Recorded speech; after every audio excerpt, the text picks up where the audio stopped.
अध्यात्म ज्ञानाविषयी नवनवीन व्हिडिओ बघण्याकरता आपल्या नारायणगिरीजी गुरुकुल चॅनलला सबस्क्राईब करा, बेल आयकॉन दाबून धर्म कार्याला सहकार्य करा.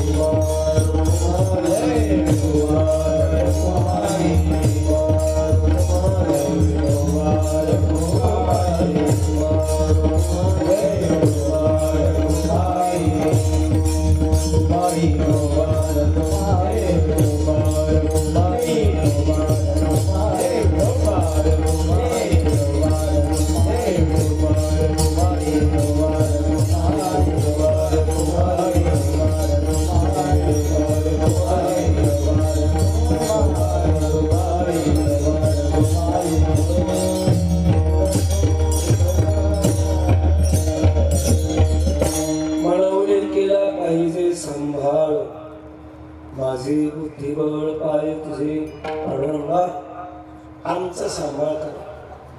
प्रश्न असा आहे, कोणता सांभाळ करायचा? सांभाळाचे दोन प्रकार आहेत. एक देहाच्या दृष्टीचा सांभाळ आणि दुसरा भक्ती प्रेमाच्या दृष्टीचा सांभाळ. कोणता करायचा सांभाळ? देहाच्या दृष्टीचा सांभाळ भगवान परमात्मा आपल्या प्रारब्धाने करतातच, मागायचं कामच नाही. कुठल्याही अडचणीमध्ये आपण जगतो ही भगवंताची प्रारब्धापासून केलेली कृपा आहे. कितीतरी संकट येत आली असेल आपल्यावर, त्यातून आपण आलो ना. देहाचा सांभाळ करण्याकरता परमात्मा विनंती न करताना सांभाळतात. चाले हे शरीर कुणाचे असते, कोण बोलविते हरिवीन. सांभाळ कर म्हणण्याचं कारण नाही याचा. मग कोणता सांभाळ पाहिजे? आपल्या वृत्तीचा सांभाळ. क्षणोक्षणा सांभाळतो, साक्षी होतो आपुला. आपल्या मनाचा सांभाळ करणं आवश्यक आहे. कारण मन बदलतं, तीन कारणाने बदलतं. अपवित्र देशात गेल्यावर मन बदलतं, अपवित्र कालात गेल्यावर मन बदलतं आणि अपवित्र संगतीमध्ये गेल्यानंतर माणसाचं मन बदलतं. तीन कारणाने माणसं बदलतात. अपवित्र देशात गेल्यावर माणसाचं मन बदलतं. देशादेशामध्ये फरक आहे, हे आपल्या ऋषीमुनींनी हे विज्ञान प्रगट केलेलं आहे. काही देशामध्ये रजोगुण असते, अधिक असते. काही देशामध्ये तमोगुण असतो, काही देशामध्ये सत्वगुण असतो.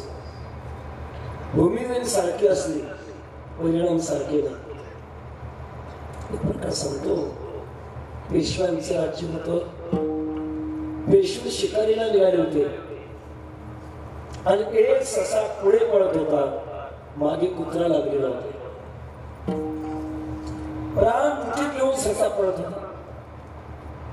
एका जाग्यावर आल्यानंतर तो ससा थांबला, पाठीमागे वळून डोळे मोठे करून बघायला लागला. कुत्र्याची धमक होईना पुढे यायची. कुत्र थांबलं, पळून गेलं. पेशव्याने विचार केला, या जागेमध्ये जादू आहे, इथं धैर्य निर्माण होत आहे. राजकारभाराकरता ही जागा फार योग्य आहे. त्या जागेवर एक वाडा बांधला. त्या वाड्याचं नाव आहे शनिवार वाडा. शनिवार वाड्याची कथा ही आहे, धैर्यभूमी. काही मुक्तीभूमी आहेत. आपल्या देशामध्ये काशी क्षेत्र मुक्तीभूमी आहे. काश्या मरणा मुक्ती. काशीत गेलेला माणूस भगवान शंकर त्यांना मोक्षापर्यंत नेतात. महाराष्ट्रामध्ये पंढरी भूमी आणि आळंदी भूमी ही मुक्तीभूमी. पंढरी भूमीमध्ये पंढरी सिंहड्या ते काही मृत्यू तुझा पद्धत आता पाहता नाही. पंढरपूरला आता काय माणूस जरी मेला तर तो अधपाताला जात नाही, त्या भूमीचं महत्व. त्यापेक्षा आळंदीचं महत्व आहे. कळी काळ कोपलिया कोपे नचले अलंकार पुरासे. महत्व तुम्ही सवय कसं असतं. प्रसंग सांगतो त्याला रामायणात का प्रसंग आहे. भगवान रामचंद्र वनवासात चालत होते. सीता माता मागे होत्या, लक्ष्मणजी मागे होते. एका जागेवर आल्यानंतर प्रभू रामचंद्रांची बुद्धी बदलली. म्हणत असं आलं, वनवास मला, सीता माझ्या अर्धांगी आहे, योग्य यांनी काय येऊ. ज्या अर्थी हा आला कुठेतरी आमचा घात करण्याकरता आला. सीता मातेची बुद्धी बदलली. काय यावं याने. शेवटी लक्ष्मणाची बुद्धी बदलली. का मला दुर्बुद्धी आठवली पण असतो. त्यांच्या बरोबर आलो. रात्रंदिवस यांच्या पर्णकुटीकडे पहारा द्यायचा. कंदमुळं फळं आणून यांना खाऊ घालायची, सेवा करायची. कुठून दुर्बुद्धी आठवली मला. तिघाची बुद्धी बदलली. चांगलं चालू होत. प्रभू रामचंद्र विश्रांती करता बसले. सीता माता बसल्या, लक्ष्मणजी बसले. प्रभू रामचंद्राने लक्ष्मणाने विनंती केली, लक्ष्मणा माफ कर, माझं मन बदललं होतं. तो एवढा आनंद सेवक भाऊ मला कुठल्या अवतारात मिळाला नाही. उगीच माझं मन बदललं होतं. सीता माता म्हणाल्या, माझंही मन बदललं होतं, मला माफ करा. लक्ष्मणजी म्हणतात, तुम्ही दोघे मला माफ करा, माझंही मन बदललं होतं. शेवटी लक्ष्मणाने विचारलं, प्रभो तिघाची मन आपली बदलली, का बदलली. भगवान रामचंद्राने सांगितलं, लक्ष्मणा जिथं आपली मन बदलली ती भूमी सुंद आणि उपसुंद या राक्षसांची वधाची भूमी. म्हणून आपली बुद्धी बदलली. देशाने माणसाची बुद्धी बदलते, काळाने माणसाची बुद्धी बदलते. काळाच सारखी वाहती नक्षत्रे. काळातून माणूस बदलतो आणि तिसरा संगतीतून माणूस बदलतो. पतन उद्धार संघाचा महिमा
महिमा तेजावे आदमा संत सेवी. रामायणातला प्रसंग आहे. कैकई मातीचं प्रभू रामचंद्रावर खूप प्रेम. राघव नाव कैकईने ठेवलेलं आहे. भगवान राम कैकई शिवाय जेवत नव्हते. खूप प्रेम, खूप प्रेम. राजा दशरथाने एक दिवशी आरसा पाहिला. कानाजवळचा केस पांढरा झालेला होता. जरा कर्णमुळी सांगू आली गोष्टी. ठरवलं आता आपण राज्य करण्याच्या कामाचे नाही, राज्य रामाला देऊन टाकू. माणसात दोन प्रकारे, आपला वारसदार कर्तृत्वात आल्यावर कंबरेच्या किल्ल्या सोडून देणारा एक वर्ग आहे.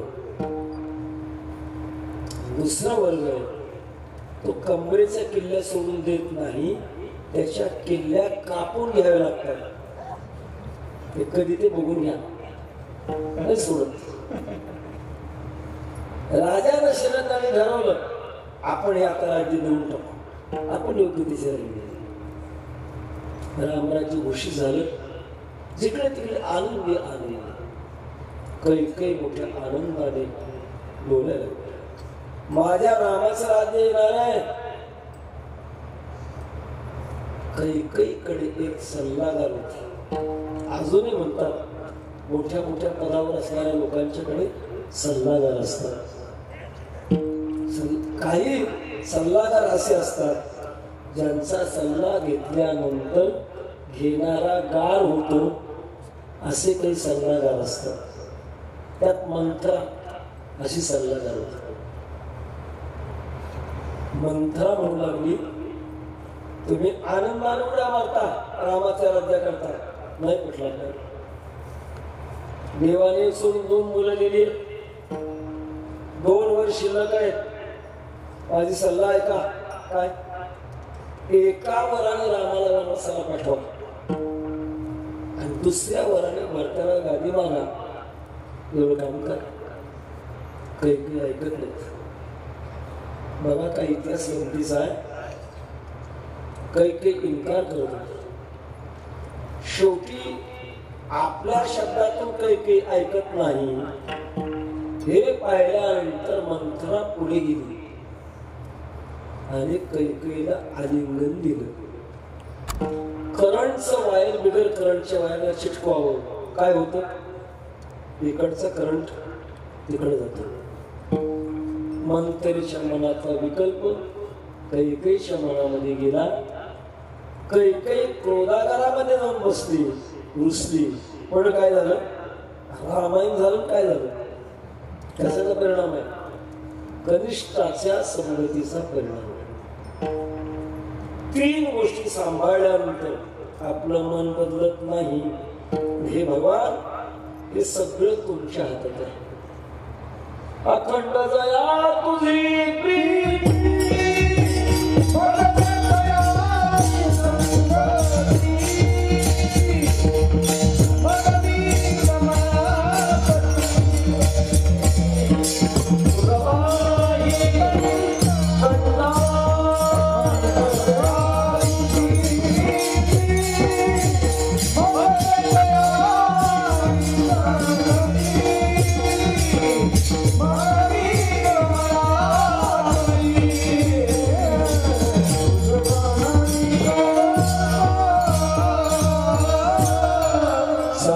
संगतीमध्ये माणसं चांगली होतात. कौतुक वाटते. महाराज हे नवनाथ महाराजांनी भगवान महाराजांनी ही लहान मुलं सांभाळली. हे लहान नाही, खऱ्या अर्थाने महान आहे. ज्या अर्थी इतक्या लहान वयात गळ्यात माळ आणि टाळ आलाय हे भाग्यवान आहे. संगती चांगली मिळाल्यानंतर माणूस मोठा होतो. पण ती संगती देण्याचं काम देवाच्या हातात आहे. देव असे चित्ती त्याची घडावी संगती. ऐसे आवडते मना देवा पुरवावी वासना. आम्हाला संगती अशी द्या, आमची बुद्धी देऊ नका. त्याचं एक महत्वाचं कारण आहे. माझी बुद्धी बळ पाय तुझी, माझी बुद्धी बळ पाय तुझी, बुद्धी बळ पाय तुझी. आमच्या बुद्धीने तुमच्या चरणाच्या पलीकडे आम्ही मोठं काही समजत नाही. प्रभूच्या चरणामध्ये फार मोठं सामर्थ्य आहे. वेळ आपली संपलेली आहे, तर सांगायचं नाही. भगवंताच्या चरणामध्ये गंगेचं वास्तव्य म्हणजे पावित्र्य. परमात्म्याच्या चरणामध्ये अभिमान नष्ट करण्याची ताकद आहे. भगवंताच्या चरणामध्ये मानाचे जडत्व संपवण्याची ताकद आहे. आणि परमात्म्याच्या चरणामध्ये वैभव देण्याचे सामर्थ्य आहे. याच्याकरता आम्ही तुमच्या चरणाच्या पलीकडे काही ओळखत नाही. बुद्धीचे वैभव अन्यनारी बुद्धीचे वैभव अन्यनारी बुद्धीचे वैभव अन्यनारी बुद्धीचे वैभव अन्यनारी एकापेश्वराचे सकळ सिद्धी एकापेश्वराचे सकळ सिद्धी एकापेश्वराचे सकळ सिद्धी म्हणून आमची बुद्धी फक्त तुमच्या चरणापर्यंत येते. भगवान पांडुरंग परमात्मा तुकाराम महाराज अजून काही मागतायत का तोंडाकडे बघायला लागले.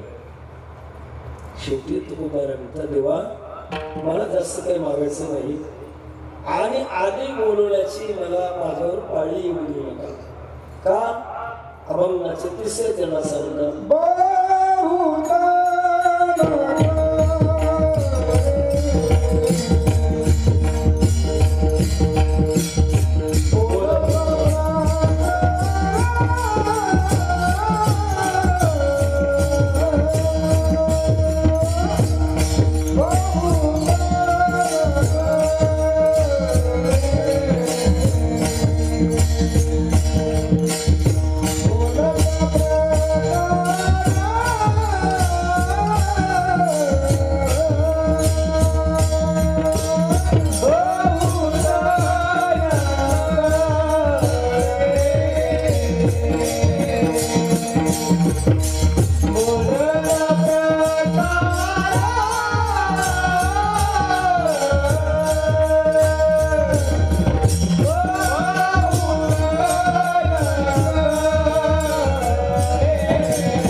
आधी बोलायला लागल्यानंतर पुढचा प्रकार मला कळणार नाही. तुम्ही वेदाला बोलवणारे आहात, मी काय बोलणार आहे? माझ्या आत काय ते तुम्हाला कळतंय. नसामता तुम्हा कोळी येते अंतर विश्वेशुंबर परिहारसी नये. म्हणून माणसाने शहाण्या माणसाकडे जास्त बोलू नये. तसं पाहिलं नेहमी करता माणसाने कमी बोलावे. दोन गोष्टी कमी कराव्या, झोप कमी घ्यावी आणि बोलणं कमी बोलावे. का बरं? आधी बोलणाऱ्या माणसाचं आणि आधी झोपणाऱ्या माणसाचं आयुष्य कमी होतं. एवढी तोंडाला आलं बोलत नाही. सिद्धांत आपण जन्माला येत असताना आपलं आयुष्य वर्षाने ठरलेलं नाही, श्वासावर ठरलेलं. जन्मापासून तर मृत्यूपर्यंत किती श्वास याच्यावर ठरलेलं आहे. योग्याचं आयुष्य वाढतं का? प्राणायाम करून तो श्वास कोंडून धरतो. आयुष्य शिल्लक आहे. चांगले महाराज 1400 वर्ष जगले. कोणत्या सिद्धांतावर? या सिद्धांतावर. आपल्या आयुष्यातले श्वास जलद चालले की तेवढी माझा बाकी होते, आयुष्य गेले. झोपी गेल्यानंतर श्वासाचा वेग वाढतो म्हणून आयुष्य गेले. आणि बोलतानाही श्वासाचा वेग वाढतो म्हणून आयुष्य कधी संपत्ती. तो शहाण्या माणसाने कमी बोलावं. युक्ताहार विहार नेम इंद्रियासी सार नसावे बासर निद्रा बोल भाषण. जास्त बोलू नये आणि जास्त झोपू नये. फक्त भरपूर म्हणून आयुष्य कमी होत नाही कीर्तनकाराचं. त्याचं कारण आहे भगवंताचं नामचिंतन चालू असतं. कसं कमी होईल? लातूरच्या डॉक्टरनी 4 तासाच्या पुढे जगण्याने सांगितलं होतं. नाही ना कमी होतं आयुष्य. भगवंताच्या चिंतनाने आयुष्य वाढतं. उलट तुकाराम महाराज म्हणतात एक अपवाद आहे. सदा काळ गणना करी आयुष्याची कथेची वेळेची आज्ञा नाही. आपण भगवत चिंतनामध्ये बसला की आपलं आयुष्याची घड्याळ बंद पडतं मोजायचं. जेव्हा आपण प्रपंचाचं पुन्हा सुरू असा नियम आहे. तुकोबाराम का देवा मला जास्त बोलायला नका, कारण तुम्हाला आतलं कळतंय ना कशाला बोलायला होता. माझ्या मनात एकच आहे, मनावने केला पाहिजे सांभाळ, माझे बुद्धिबळ पाय तुझे. शेवटी तुकोबारा विचार करतात एक काम सांगतोय कोणाला, सामान्य म्हणतो जगाचा मालक आहे. जगाच्या मालकाला काम सांगतोय. काम सांगण्याचे 2 प्रकार आहेत. मालक नोकराला काम सांगतो, पगार देतो म्हणून. किंवा एखादा मुलगा बापाला काम सांगतो, बाबा शाळा सुरू झाली, पुस्तकाला वयाला पेनाला का संबंध. एक तर पगार देतो म्हणून तरी काम सांगावं किंवा संबंध असल्यानंतर काम सांगावं. मी देवाला सांभाळायचं काम सांगितलं. मी काय मोबाईलला थोडा देणार आहे, पण मला देवाचा संबंध मात्र आहे हे शेवटच्या चरणात तुकाराम महाराज. तुका म्हणे आगा जीविता दिवाना, तुका म्हणे आगा जीविता दिवाना.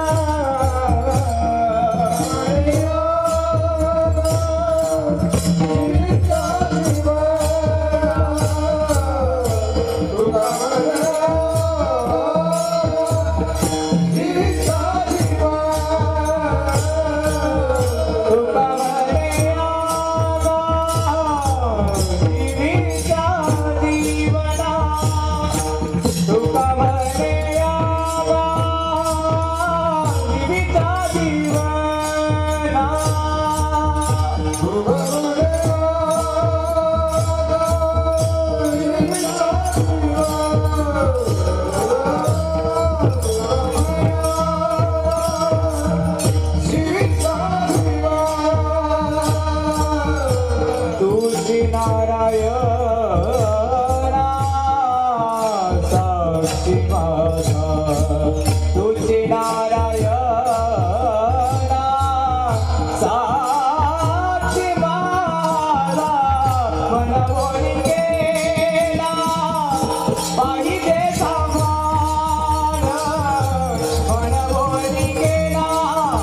Mother